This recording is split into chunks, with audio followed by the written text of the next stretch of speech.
Financial webinar on mutual fund, ETF funds, index fund on November 16th and 17th. Please register.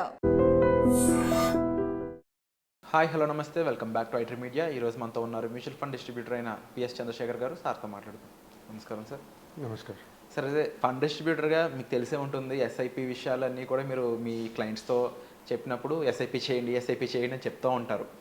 But ఎప్పుడు ఆపాలి SIP అనేది, ఏ టైంలో SIP ఆపాలి, అసలు SIP ఆపేది ఉంటుందా, అసలు ఈ ఎస్ఐపి పర్పస్ అనేది ఎక్కడ క్లోజ్ అవుతుంది, దానికి కన్సిస్టెంట్గా ఎలా మెయింటైన్ చేయాలి, చేయడం వల్ల వచ్చే లాభాలు ఏంటి, ఈరోజు ఎపిసోడ్లో షేర్ చేస్తారు. విరాట్ గారు, ఇప్పుడు జనరల్గా మ్యూచువల్ ఫండ్ డిస్ట్రిబ్యూటర్స్ ప్రతి ఒక్కరు ఏమంటుంటారంటే ఎస్ఐపి చేయమంటూ ఉంటారు. అంటే సిస్టమేటిక్ ఇన్వెస్ట్మెంట్, రెగ్యులర్గా ప్రతి నెల ఇంత ఇన్వెస్ట్ చేసుకోండి, మీ గోల్స్ రీచ్ అవుతాయి, ఈజీగా రీచ్ అవుతాయి, కష్టం లేకుండా అని చెప్తుంటారు. ఒక్కొక్కరు గోలు డిఫరెంట్ 10 years ఉంటుంది.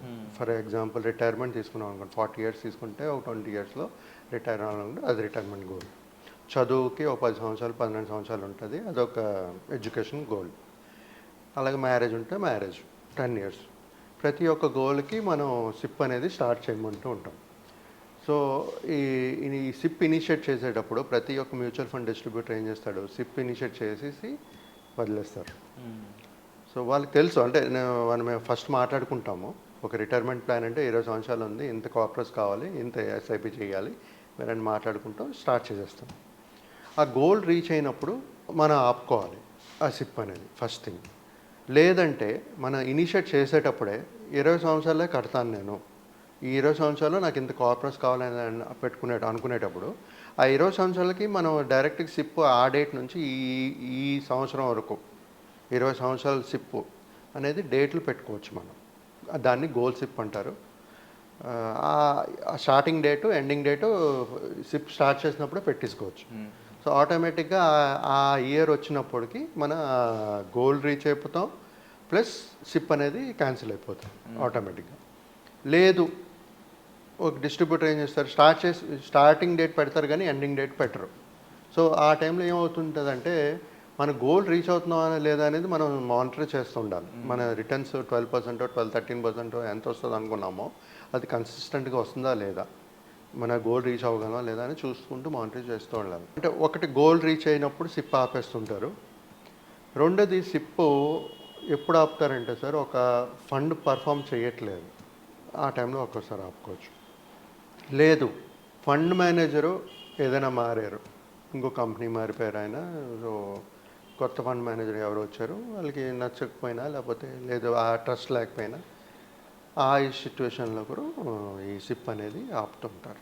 ఈ సిప్ ఆపడం అనేది మేజర్ రీజన్స్ ఈ మూడు ఉంటుంది. తర్వాత ఒకవేళ వీళ్ళు సిప్ ఒక 20 years ఇనిషియేట్ చేశారు, 10 years తర్వాత మేబీ వాళ్ళకి జాబ్ లేదు, సోర్స్ ఆఫ్ ఇన్కమ్ లేదు, అప్పుడు కూడా ఆపుకుంటారు. Another situation where you have to they will stop SIP. So అంటే మేజర్గా ఏంటంటే ఈ సిప్లు జరిగేది, కొంతమంది ఏం చేస్తారంటే ఈ ఉద్యోగాలు లేవనుకోండి, సోర్స్ ఆఫ్ ఇన్కమ్ లేదనుకోండి, ఒక 6 months పాజ్ చేసుకోవచ్చు మనం సిప్. అంటే క్యాన్సిల్ చేయకుండా ఆపుకోవచ్చు. అంటే 6 నెలలు నేను కట్టలేను లేదా సంవత్సరం కట్టలేను అని పెట్టుకోవచ్చు, మళ్ళీ కంటిన్యూ చేసుకోవచ్చు. కానీ సోర్స్ ఆఫ్ ఇన్కమ్ లేనప్పుడు ఎప్పుడేమవుతుందంటే మనం దాని నుంచి డబ్బులు తీసేస్తూ ఉంటాం. ఇలా ఆపడం ద్వారా ఎండే డిసడ్వాంటేజెస్ ఏమంటారు?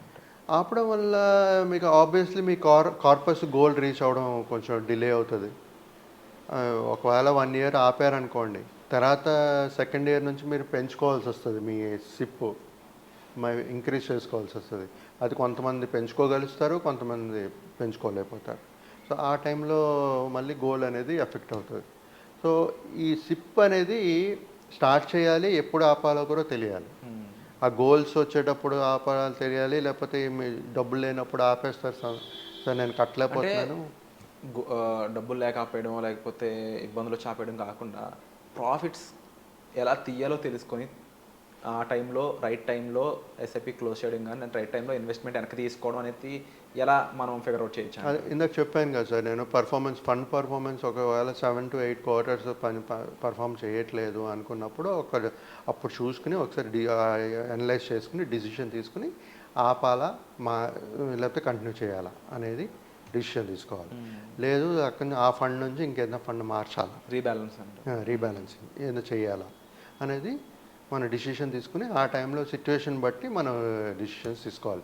అది ఇన్వెస్టర్ రిస్క్, యాప్టైట్, ఇన్కమ్. అంటే ఫస్ట్ చెప్పినప్పుడు నేను తీసుకుంటాను, నేను కట్టగలను అంటారు. మధ్యన వచ్చి నా దగ్గర ఇన్కమ్ లేదు, జాబ్ లేదు అన్నప్పుడు సిచ్యువేషన్స్ మారిపోతాయి, అక్కడ రిస్క్ మారిపోతాయి. సో అవన్నీ చూసుకుని మళ్ళీ మనం ఆ టైంలో డిసిషన్ తీసుకుని ఏది కరెక్టివ్ మెజర్స్ చేస్తూ ముందుకు పోవాలి. అండ్ జనరల్గా సార్ ఎస్ఐపి అనేది అప్పుడు ఫర్ ఎగ్జాంపుల్ ఒక ఫస్ట్ 25 years పాటు ఎస్ఐపి చేశారని అనుకుందాం.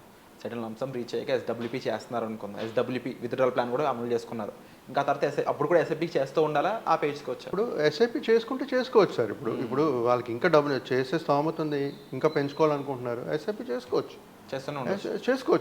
మీకు లేదు నాకు చాలు, నాకు 10 కోట్లు 5 కోట్లు 10 కోట్లు వచ్చింది అనుకోండి, నాకు చాలు అనుకుంటే ఇంకా నేను నాకు I want enjoy my life అనుకున్నారు అనుకోండి, ఎస్ఐపి ఆపేసి ఎస్డబ్ల్యూపీ తీసుకోవడం మన చేతిలోనే. ఎవ్రీథింగ్ ఈజ్ మ్యూచువల్ ఫండ్స్ ఎంత ఫ్లెక్సిబిలిటీ అంటే సిప్ ఎప్పుడైనా స్టార్ట్ చేసుకోవచ్చు, సిప్ ఎప్పుడైనా ఆపుకోవచ్చు, ఎస్డబ్ల్యూపీ మన రిటైర్మెంట్ ఫండ్కి తీసుకోవచ్చు. అలాగే ఇప్పుడు డివిడెండ్ పేఅవుట్స్ కూడా ఉన్నాయి, కానీ ఇప్పుడు ట్యాక్సిబుల్ చేశారు కాబట్టి అందరూ ఇప్పుడు ఎస్డబ్ల్యూపీ గురించి మాట్లాడుతున్నారు. సో మన చేతిలో ఉంటుంది సార్, ఏది చేయాలన్నా సరే మన చేతిలో ప్రతి ఒక్కటిది చేయొచ్చు. మనం ప్రతి యాక్టివిటీ మన చేతిలో మన డిసిషన్లో ఉంటుంది. సో ఓవరాల్గా ఇలాంటి సిచ్యువేషన్స్లో మీరు అడ్రస్ చేసిన విధంగా ఎస్ఐపి అనేది క్లోజ్ చేసుకోవచ్చు అని అంటారు.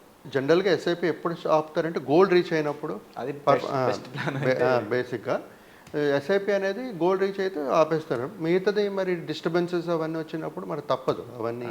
తప్పకుండా అలాంటి సిచ్యువేషన్స్లో నెక్స్ట్ ఎలాంటి ఆల్టర్నేటివ్ చూసుకోవాలి, దానికి తగ్గట్లు ఎలా మనం మార్చుకోవాలనేది కూడా వచ్చే ఎపిసోడ్లో తెలుసుకుందాం. And thank you so much for the information. Thank you.